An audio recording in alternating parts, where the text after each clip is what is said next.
வர்றவன் போறவன்லாம் கட்சி ஆரம்பிக்கிறான்னு சொல்லி இப்படி ஏதாவது பேச ஆரம்பிப்பாங்க. இப்போ நம்ம ஆட்சியில் இருக்கிறவங்க நமக்கு எதிராக பேசுறாங்க இல்லையா, அந்த மாதிரி.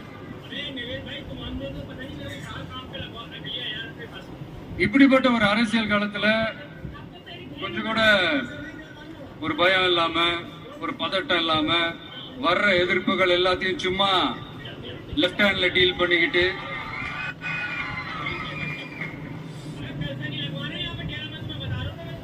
இதோ நம்மளுடைய தமிழக வெற்றி கழகம் முதலாவது ஆண்டை கடந்து இப்ப 2வது ஆண்டுல அடி எடுத்து வைக்கிறோம். இந்த ஒரு காலகட்டம் தான் மிக முக்கியமான ஒரு காலகட்டம். ஏன்னா ஒரு அரசியல் கட்சிக்கு ஒரு பெரிய பலமே அந்த கட்சியினுடைய கட்டமைப்பு தான். அதுதான் அந்த கட்சியினுடைய ஒரு வேறு மாதிரி, ஒரு அடிப்படை பலமே அதுதான். ஒரு ஆலமரம் மாதிரி ஒரு கட்சி ஒண்ணு வளரணும்னா அதுக்கான அந்த வேர்களும் விழுதுகளும் ஸ்ட்ராங்கா இருக்கணும் இல்லையா? அப்படிதான் நம்மளோட இந்த அமைப்பை பலப்படுத்துற ஒரு வேலையை தான் இப்ப நம்ம செஞ்சுக்கிட்டு இருக்கிறோம். தமிழ்நாடு முழுக்க மாவட்ட நிர்வாகிகள் எல்லாரையும் தேர்ந்தெடுத்து அறிவிச்சிட்டு இருக்கிறோம். இந்த நேரத்துல நம்ம மேல ஒரு கம்ப்ளைண்ட், அது என்னன்னா, அதுதான் எனக்கும் புரியல. நம்மளுடைய மாவட்ட நிர்வாகிகள் எல்லாருமே வெறும் இளைஞர்களாகவே இருக்கிறாங்களாம். ஏன் இருந்தா என்ன?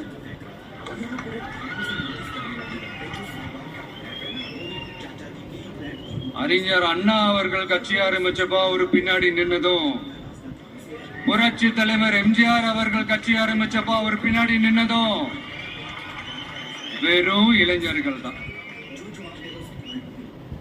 அந்த இளைஞர்களாலதான் 1967லயும் 1977லயும் அந்த 2 தேர்தலையுமே ஒரு மிகப்பெரிய ஒரு வெற்றி கிடைச்சது. வரலாறு, அதுதான் வரலாறு.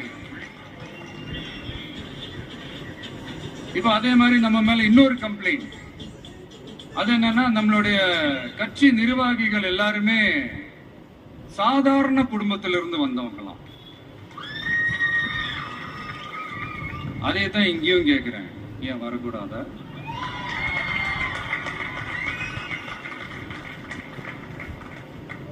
சாதாரண குடும்பத்திலிருந்து வந்தவங்க தான் பெருசு பெருசா சாதிச்சிருக்கிறாங்க. இன்னும் சொல்ல போனா நம்மளுடைய கட்சி எளிய மக்களுக்கான கட்சி தானே.